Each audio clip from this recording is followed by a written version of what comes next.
I want to talk about two attributes of Christ. The Kenosis in Philippians and the Condescension in Ephesians. Both of them are describing Christ's humility from different angles in Pauline theology. So let's look at these. So Kenosis in Philippians chapter 2, verses 5 through about 11, Paul uses this word keno, which just means that Jesus is pouring out. And so in the text, verse 7 says, "But Christ emptied himself, taking the very nature of a servant, being made in human likeness."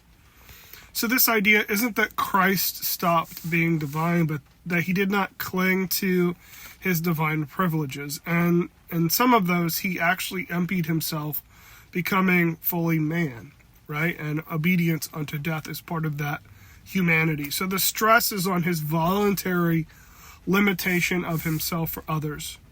And so how did he do the things he did? Well, I believe it was his relationship with the Father gave him the power through the Spirit to do the mighty works. But I think his posture reveals the heart of God as a self-giving, self-sacrificial love.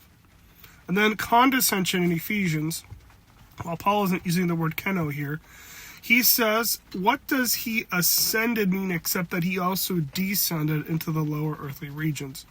Some Christological cults like Mormonism or the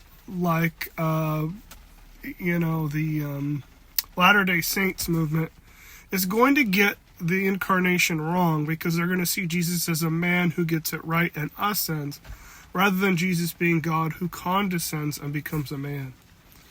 And so Jesus is exalted because he's descended, he's been raised up according to the book of Ephesians, and he's seated us with him in the heavenly places. So his ascension lifts us into fellowship with him. So the condescension is God's nearness and accessibility. He stoops down, he enters our condition, and then he raises us up. So these are some important frameworks for understanding a word we use called the incarnation, or the humanness of Jesus.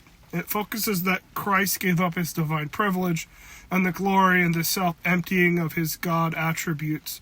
And the coming down to us is a demonstration of God's love. That God is a sending God and he's sending Jesus to the world. And that Jesus hasn't stopped being human, last time I checked, because he's now praying, interceding for us. And so the mission of Jesus is a descending mission to lift us up.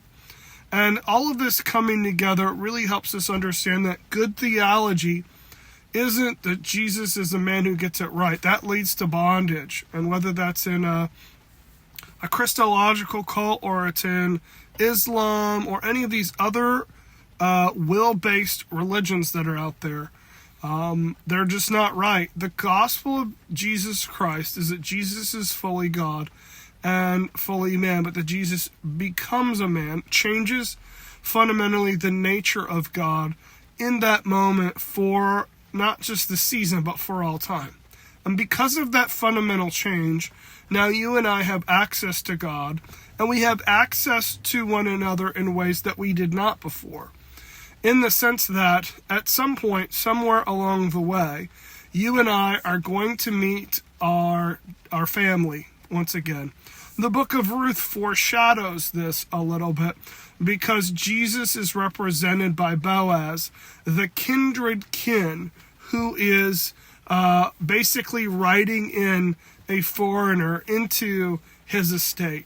So if you read the book of Ruth, it begins with the weak and the sick dying.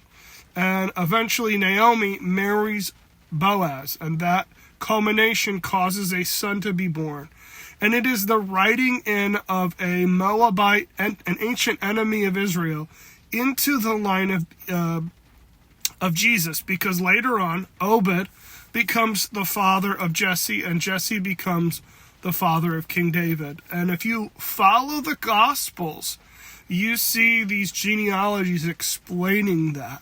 And so I really want to just make the connection here that fundamental change that Jesus created and Jesus made gives him all authority, all power, all honor, but it also establishes for us the opportunity for us to have connection with the ancients and the contemporaries in our own families, going in